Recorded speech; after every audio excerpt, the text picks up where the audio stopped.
Hello, I'm Andri, and once again I am warmly welcoming you all to my essential philosophical Sufism lectures.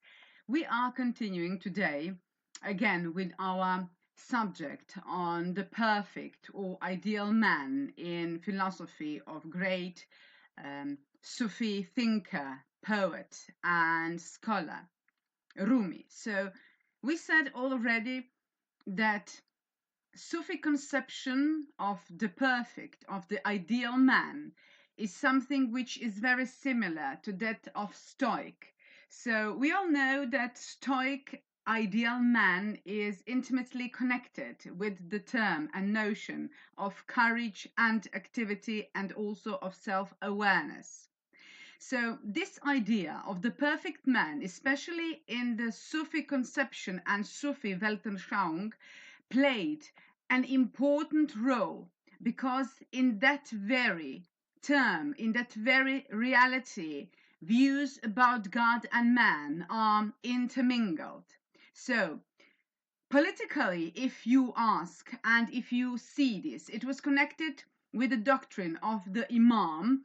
And Imam, as I already stated in my former publication, is the representative vice regent of God on earth, which was only a kind of political embodiment of the invisible qutb of the Sufis, the head of spiritual hierarchy, pulling the strings of creation from behind the veil. So when we are speaking about man, who man is, who man needs to be, and who man is becoming to be and needs to be, in his innermost essence is always divine, according to Sufi conception, because it is the Spirit of God that is the essence of his soul.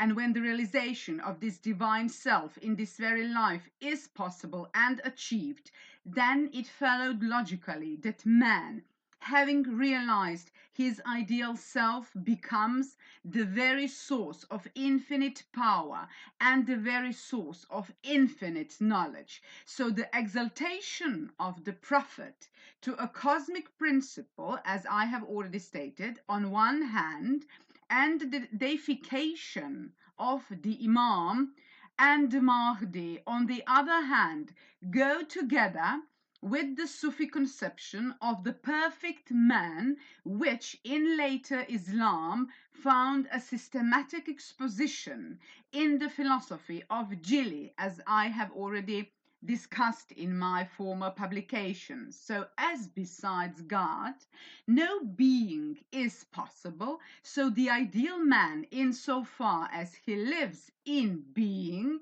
is hardly distinguishable from God. And now we are here at the breaking point of the Sufi philosophy, of something which was all the time within the Sufi tradition seen as something which is unorthodox. So, like the conception of the sage among the Stoics, as I've already stated, the conception of the ideal man became the very center of Sufi Weltanschauung. His spirit contains the higher types of the real. His body, the lower part. So his heart is the throne of God, of the divine, and his intellect the pen of destiny. His soul is the preserved tablet, and his good thoughts are the angels, while his doubts are evil spirits and also the devil. So this is everything what I stated, allegorically put it and allegorically pictured. So the cosmical man arrives and carries within himself the archetypes of everything that exists, which means of everything that is and of everything that is yet not. I am the ruling power in both the worlds, here and hereafter. In both the worlds, I saw nobody whom I could fear or from whom I could hope to get any favor. So I saw only myself. So these both worlds, from here and hereafter, represent the unfolding and the manifestation of the ideal man. Like the eternal God, nobody was before me to whose demands I could be required to adjust myself and similarly nothing comes after me. Such views about the perfect man, the ideal man, had become current since Hallaj and Bayazid, and Rumi's view of the ideal man is substantially the same. There isn't any difference whatsoever in treating ideal man, in seeing ideal man, in positioning ideal man between Hallaj, Bayazid, and Rumi, so that living in the divine, man can know like divine and operate, be effective like divine. So the first requisite is the knowledge of one's own self. He who knows his own self knows the divine. He becomes something which is even beyond himself, something beyond him, herself, or itself. So referring to the Quranic description of Christ as the Spirit of God, Rumi uses very much the language of Meister Eckhart, great German mystic, that the birth of Christ is an ever-recurring phenomena of the birth of the higher self in the man. And this process is everlasting, is perpetual, is never-ending. So, an ultra-rational, divinely bestowed knowledge that springs from within the soul itself makes man see into the life of things, which means sees into the essences of things, because these are not phenomena, these are things in themselves. That is what is technically called ilmil laduni, the knowledge with God, me, whose source is not the senses. That is the kind of knowledge which was bestowed by God on Adam, which made the angels pay homage to him. That is what is termed seeing with the light of the divine, with a sight that pierces the heaven. So Rumi himself says the man of clay got knowledge from the divine, which lightened the universe to the seventh heaven. Once again, he says, throughout what was the heaven rent asunder through an eye that opened all of a sudden. So Rumi calls it also ilmi indallah, which means very much the same thing, but in different words, that man has within himself an ultra-rational and a supersensuous source of knowledge, of insight rather, to which access is possible, not through contemplation, but through purification of the heart from all that is ungodly, from all that is ungood, is a firm conviction of the Sufis, and Rumi repeats it in the Matnavi with a wealth of illustrations, that he sees by the light of God is not vain. The divine light rives the sky asunder. To the eye of Adam that saw with pure light the life and secret of names were revealed. And intelligence consists of two intelligences. The former is the acquired, one which you learn like a boy at school, and the other intelligence is the gift of God, the gift that is like fountain in its midst of the soul. In the midst of the soul there is a fountain which can never be dried out. So let us go further by saying that the essential condition for receiving this knowledge within Sufi tradition, within a Sufi philosophical regards, is a pure and unsullied heart, white like a snow, even whiter than a snow, which becomes a mirror of reality. So the Sufi's book is not composed of ink and letters. It is not by a heart with as snow, which means it is not but a heart white as snow. He who has an impressionless and clear breast becomes a mirror from the impressions of the unseen. in connection with the ideal personality of man, with the perfect man, the Sufis developed a conception of prophethood and its medium of knowledge, revelation, wahi, that was diametrically opposed to the dogmatic orthodoxy of Islam. So for Islam, prophethood constituted the highest dignity of man, something extraordinary divine, extraordinary high, and the last of the prophets was regarded as its perfect embodiment, the seal of the prophets, with whom the door of prophethood and consequently of revelation was closed.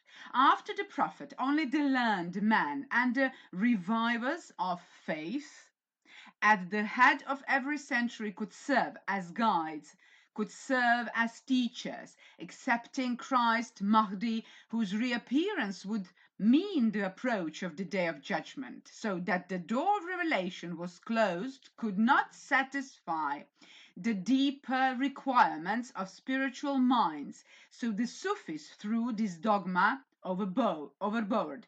So in order to compromise with orthodoxy, most of the Sufis adhered outwardly to the finality of prophethood in Muhammad, but brought forward another doctrine that sainthood, wilayat or wiladat, is superior to prophethood. That means we are speaking now about sainthood, as it would have sounded blasphemous if someone stated without qualification, so an ingenious interpretation of it made it acceptable within the church or frame, most likely of Islam. It was said that the Prophet himself had two aspects, prophethood and sainthood, but the latter's aspect was superior to the former.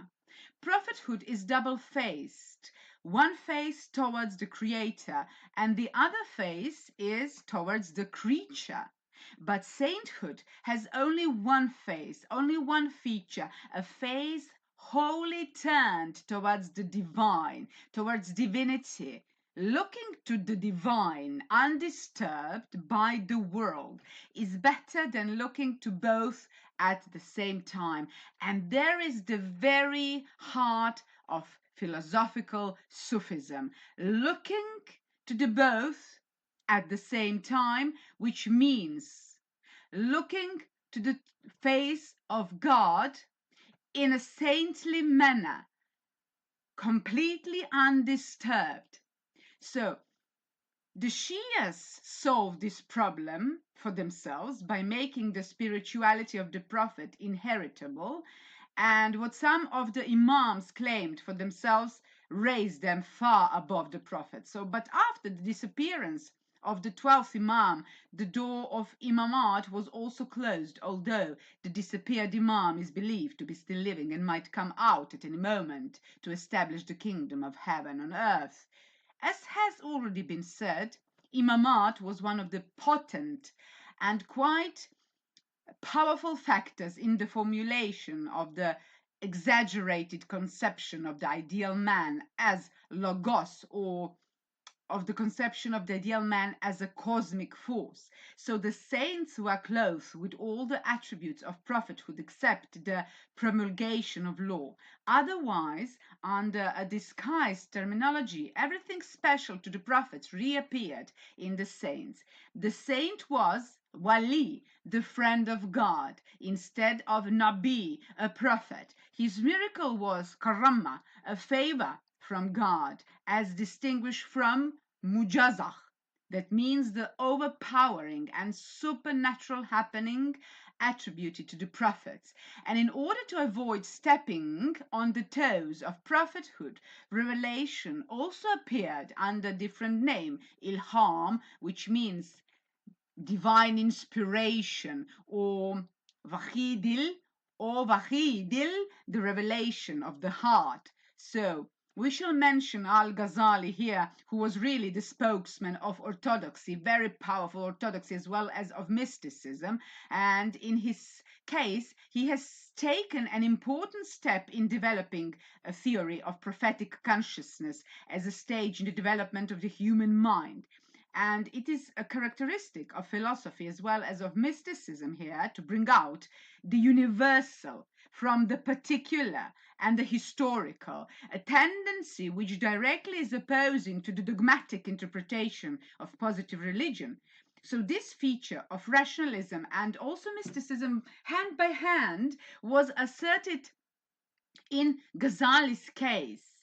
The view of our Rumi is fundamentally the same as that of his illustrious predecessor, but I highlight, in order to appreciate the agreement and difference, we shall consider in my outgoing publication on Buy Me Coffee platform formulation of the problem that we are now postulating by, firstly, in the words of Al-Ghazali, and then in the words and understanding of our Rumi. So stay well, stay tuned, and I do really hope that you will participate and try to make an ingress to my membership levels on my Buy Me Coffee platform. Stay well, stay kind, and see you in my outgoing posting.